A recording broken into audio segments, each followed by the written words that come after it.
बल्दी factory पर Sindh high court के फैसले की बात की थी। एमक्यूएम की क़यादत को मुलव्विस सिंध हाई कोर्ट के फैसले में करार देने के बाद मुत्तहिदा की क़यादत अपने दिफा में मसरूफ़ है।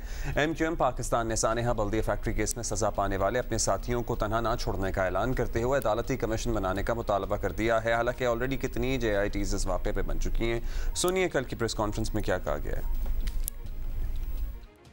बड़ी समझदारी और मनसूबाबंदी के साथ ये फैसला सुनाया गया है, जिसमें एमक्यूएम के दो कारकुनों को, जुबैर भाई को और रहमान भाई को सज़ाए मौत दी गई कि इन दोनों साथियों को हम तनहा नहीं छोड़ेंगे। उनको इंसाफ दिलाने के लिए जहाँ जहाँ अदालत की गुंजाइश मौजूद है हम जाएंगे। कल एक मौजूद जज ने पूछा था, कहाँ है एमक्यूएम की क़यादत? यहाँ है एमक्यूएम की क़यादत। आप बुलाइए हमें। सुप्रीम कोर्ट के चीफ जस्टिस से, हुकूमत से ये मुतालबा करते हैं कि सानेहा बल्दिया टाउन फैक्ट्री पर एक अदालती कमीशन बनाया जाए। अच्छा जी, ये आपने सुन लिया और साथ ही आपको बता दें कि फैसले में लिखा गया है कि बज़ाहिर ये सानेहा एमक्यूएम की क़यादत की मंजूरी के बगैर नहीं हो सकता था। दिलचस्प बात यह है कि बानी एमक्यूएम को हटाकर बाकी तमाम क़यादत आज भी तकरीबन वही है जो सानेहा बल्दिया के वक्त मौजूद थी। एमक्यूएम पाकिस्तान अपने ऊपर लगने वाले इल्ज़ामात और माजी के वाक़यात में उलझी है और उधर कराची के बुनियादी इशूज़ पर पीपल्स पार्टी और जमात इस्लामी बढ़ चढ़ कर सियासत कर रहे हैं। और अमीर जमात इस्लामी कराची नईमुर रहमान ने कराची के लिए बिजली यूनिट की कीमत बढ़ाने की समरी पर नेपरा समात में शिरकत करके कराची वालों के मौक़िफ़ का दिफा किया है, जबकि बिलावल भुट्टो भी मुस्तकिल कराची की तरक्की और ट्रांसपोर्ट की बेहतरी के लिए बातें कर रहे हैं। तो उनकी कंट्रीब्यूशन जो है वो थोड़ी सी अच्छा जी, इसी पे बात करते हैं। एमक्यूएम के सीनियर रहनुमा मुस्तफ़ा कमाल साहब हमारे साथ मौजूद हैं। मुस्तफ़ा साहब, आप कह रहे थे कि खालिद भाई कह रहे थे कि भाई दो हमारे कारकुनान हैं, उनको नहीं छोड़ेंगे तनहा और उनको सज़ाए मौत देकर उन्होंने जो फैसला सिंध हाई कोर्ट ने दिया उस पर उन्होंने तहफ़्फ़ुज़ात का इज़हार किया। सुलोर कोर्ट से फैसला आया, उसको फिर कैरी ऑन किया और जो चौकीदार थे वो बरी भी हुए। ये दो जो लोग हैं इनकी सज़ाए मौत बरकरार रखी गई है। ज़ाहिर दो फोरम्स पर तो अपने मामला तय हो चुका है। मुतअद्दिद JITs और साथ ही साथ एमक्यूएम को बतौर जमात इस वाक़े में, इस सानेहे में वाक़या का कहें, सानेहे में मुलव्विस करार दिया गया है कि बग़ैर कायदीन की ईमा के ये नहीं हो सकता था। सो जब इतना कुछ हो गया और मुतअद्दिद JITs की रोशनी में अदालत ने फ़ैसले कर दिए, तो आप लोगों को ज़रा देर से याद आया है या अब याद आया है या अब ज़रा ज़ोर से कह रहे हैं कि हम तो थे नहीं, ना हमारे कारकुन हैं, ना हमारी क़यादत का, ना हमारी पार्टी का इस वाक़े से कोई ताल्लुक़ ही नहीं है? ऐसे ही है? नहीं, मैं ऑन रिकॉर्ड हूँ। 7 सालों से मैं ये वाली बात कह रहा हूँ और मैं 7 सालों में ऑन रिकॉर्ड हूँ। आपको बहुत सारी फुटेजेस मिल जाएंगी। एक चीज़ पहले कह दूँ मैं, एक बड़ी अजीब सी बात है ना कि मुझे लोग जानते हैं इस शहर के हवाले से, मैं रिस्पॉन्सिबिलिटीज़ पर रहा हूँ। आज मैं आपके सामने बैठा हूँ 260 लोगों के कातलों का दफा करने के लिए, ऐसे ही, और उस पार्टी का मेंबर बन के बैठा हूँ। मैं आपको बताना चाहता हूँ अब्दुल्ला साहब कि अगर मुझे मौत याद रहती है हर वक्त और मुझे ये ख्याल है कि मैं इसमें से एक आदमी की भी मौत का बर्डन अपने शोल्डर पर लेकर नहीं जा सकता। अगर मेरा सगा भाई भी इन्वॉल्व हो ना इनके जलाने में, एक बंदे को भी, उसका भी दफा ना करूं मैं, लेकिन ये उससे ज़्यादा 1.1% अगर ये मार्जिन दें कि ये वाक़या ऐसा नहीं है जैसा ये बताया जा रहा है, तो फिर कितना बड़ा जुल्म है उन लोगों के साथ जो 260 लोग मरे, उनके असल कातिल पे नहीं जा रहे। और फिर उसकी वजह से जो आप नए लोगों को सज़ा दे रहे हैं जिन्होंने ये काम नहीं किया, तो ये तो, और फिर मुझे उसका एक्सेस भी है, उस इंफॉर्मेशन पे एक्सेस। मैं वो, आपने डेफिनेटिव फैक्ट्री नहीं देखी होगी, मैं आधे 35-40 मिनट की आग के फ़ौरन बाद हम वहाँ पर रेस्क्यू का काम कर रहे थे। मैं उसमें शामिल हूँ, 2012 की बात है। मैं रेस्क्यू का काम कर रहा था वहाँ पर, मेरी निज़ामत ख़त्म हुई थी थोड़े दिन पहले, और वहाँ पर फिर फायर ब्रिगेड वालों को ये वो सारी कहानी, वो एक जेल नुमा बिल्डिंग है वो। उसके ओनर्स ने, उसके चूँकि कॉर्नर का वो प्लॉट है तो उनके यहाँ थेफ्ट होती थी वो गारमेंट्स की, तो उसने क्या किया, खिड़कियों के शीशे निकालकर उस पर शीट लोहे की लगवाकर वेल्ड करवा दी, 2 और दरवाजे उसको वेल्ड करवा दी। 180 लाशें, ऊपर भागते हुए लोग जो कि ऊपर छत पे जाना चाहते थे उसकी सीढ़ियों के साथ वो मिले। एक वुडन फ्लोर उसने वुडन फ्लोर नीचे लगा दिया। जो पहली JIT है, दूसरी JIT, उसने क्लियर ये बात कही कि ये फायर इंसिडेंट हुआ है आग इस पे शॉर्ट सर्किट की वजह से, और उसकी वजह से आग पकड़ी और ये सारा। तनख्वाह दी जा रही थी उस दिन शाम 5 बजे का 2700 लोग काम कर रहे हैं शाम 5 बजे के टाइम, और आग लगाने लोग आ रहे हैं। इमेजिन करें कि आग लगाने आ रहे हैं, तो 2700 लोगों ने अपने हाथ बनवा लिए और कहा कि हमें जला दो। एक कोई छीना झपटी नहीं है, कोई जान नहीं बचा रहा, कोई किसी को पकड़ नहीं रहा, कोई किसी को जो है वो रोक नहीं रहा।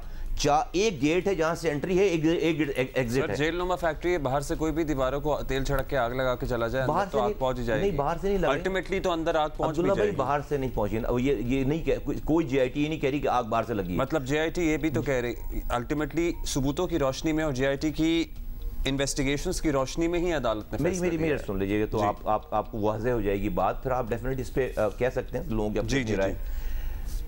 तो एक एंट्री है और एक एग्जिट है। उस एंट्री पे 4 चौकीदार बैठे हुए हैं, पश्तो स्पीकिंग है सारे चौकीदार, वो मैं आपको ये भी बताता चलूं, और ऊपर कैमरा लगा हुआ है उनके, जो आ रहा है जो जा रहा है उनके पास खाते पे एंट्री हो रही है। वो जो है वो एविडेंस देने वाले लोग हैं चारों के चारों कि कौन अंदर गया कौन, उनके पास एविडेंस नहीं कि कोई अंदर गया। तो उन्होंने क्या किया, पहले 10 साल पहले 2012-13 में उन्होंने उनको ही मुल्जिम करार, चारों को 25-25 साल की सजा दे दी। अभी जाकर 10 सालों के बाद उनको छोड़ा है। 60-60 साल की उम्र है उनकी, उम्र कैद हुई थी, उम्र कैद हो गई, 25-25 साल उनको दे दी सजा। इशू क्या है, इशू इस पूरी जीआईटी को, तीसरी जीआईटी को अगर आप पढ़ेंगे तो वहां पर पता चलता है कि सारे कैमरे इंटैक्ट थे, रीलें इंटैक्ट थी। आज तक अदालत में एक फुटेज शो नहीं की गई है, एक तस्वीर नहीं दिखाई गई है, एक वीडियो। आपका एक फोन छिनता है, आप दिन भर टीवी पे दिखाते हैं, आपके किसी खातून को कोई छेड़कर तो जाता है। कहना चाह रहे हैं एमक्यूएम को फ्रेम किया गया, फ्रेम किया गया एमक्यूएम को। देखें, पहले जब ये आग लगी है, जो 2 जीआईटीज बनी हैं, और उसके ऊपर ये फाइंड आउट हुआ कि भाई ये इस मालिक की गलती से ये आग लगी है और उसने जो ये हुलिया बना रखा था उसकी वजह से लोग मरे। सर एमक्यूएम कहां से आ गई सारे? कोई भत्ते की पर्ची नहीं थी, कुछ नहीं था। नहीं दी भत्ते, मैं अर्ज कर रहा हूं। उसके बाद ये अरेस्ट हुए, शाहिद भाईला और राशिद भाईला अरेस्ट हुए हैं। अरेस्ट होकर जो है वो जेलों में थे, यहां से उनकी बेल नहीं हो रही थी। अहमद चुनाई साहब जो कि उस वक्त सीपीएससी के चेयरमैन थे, बिजनेस कम्युनिटी को लीड करते थे, वो जाकर लाड़काना से, उनको बुलाएं ना, पूछें, लाड़काना से वो इनकी बेल करा के लेकर आए। बिजनेस कम्युनिटी के लोग उस वक्त लाड़काना से जाकर उनकी बेल करा के लेकर आए। वो जब बाहर निकले और आने के बाद भी उन्होंने कोई ऐसी बात, 2013 में 14 में जब एक ऑपरेशन लॉन्च हुआ एमक्यूएम के ऊपर, तो एक बंदा है रिजवान कुरैशी, वो कहीं से बल्दिया का नहीं है, वो सोसाइटी सेक्टर का हमारा कारकुन है, वो पकड़ा गया 3 सालों के बाद। ये जीआईटी शुरू हो रही है उसके नाम से कि हियर से रिजवान कुरैशी अपनी किसी और इन्वेस्टिगेशन में ये कह रहा है कि मैंने किसी से सुनी और उसने किसी से सुनी ये बात कि ये आग जो 3 साल पहले लगी है वो एमक्यूएम ने लगाई, यहां से जीआईटी शुरू हो रही है। और उसका विटनेस कौन है सबसे बड़ा, एक उसमें जीआईटी में लिखा हुआ है कि एक बंदा जो कि वर्कर है, जो चर्स पीने वाला है, लिखी हुई जीआईटी में बात। वो चर्स पीने के लिए जब उस गोडाउन की तरफ गया है तो उसने देखा कि असगर ये आप अपना मुकदमा यहाँ पेश कर रहे हैं, ये सारी बातें सालों ये समातें हुई हैं अदालतों में, लोअर कोर्ट में भी और हाई कोर्ट के लेवल पे भी।